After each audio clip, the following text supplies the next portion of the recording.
Islamabad airport पर Dubai जाने वाले 200 मुसाफिर रुल गए। नागुज़ीर वजूहात पर फ्लाइट उड़ान न भर सकी। मुसाफिरों ने निजी एयरलाइन के खिलाफ एयरपोर्ट पर धरना दे दिया।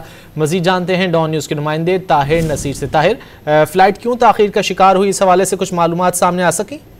जी नजीर, देखें, ये एयर ब्लू की फ्लाइट जिसने सुबह 4 बजे के लिए दुबई के लिए उड़ान भरनी थी, ताहम 200 से ज्यादा मुसाफिर जो इस्लामाबाद इंटरनेशनल एयरपोर्ट पर पहुंचे तो वहां पे उनको ये बताया गया कि फ्लाइट आज नहीं उड़ान भरेगी। और जो वहां पे निजी फ्लाइट का जो काउंटर था वहां से भी जो उनके मुलाजमीन थे वो वहां से रफू चक्कर हो गए। जबकि जो मुसाफिर है बहुत बड़ी तादाद में, जिसमें खवातीन है, बच्चे हैं, बुजुर्ग हैं, उन्होंने एहतजाजी धरना दे दिया है। और अभी तक ये नहीं बताया जा सका कि फ्लाइट किस वजह से, किन नागजीर वजूहात की वजह से उसको डिले किया गया। ताहम इस हवाले से हमने कोशिश भी की कि निजी एयरलाइन के किसी नुमाइंदे से राब्ता करके उनका मौकफ जाना जा सके, ताहम उन लोगों ने भी कोई भी अपना मौकफ नहीं दिया। और अभी सिविल एविएशन अथॉरिटी हुकाम जो है वो एयरपोर्ट पर पहुंचे हैं और इन मुसाफिरों के लिए इकदाम किए जा रहे हैं कि जल्द से जल्द कोई फ्लाइट आए तो ताकि इनको दुबई के लिए उड़ान भरवाया जा सके। जी, बहुत शुक्रिया ताहिर नसीर इन तफसीलात के लिए।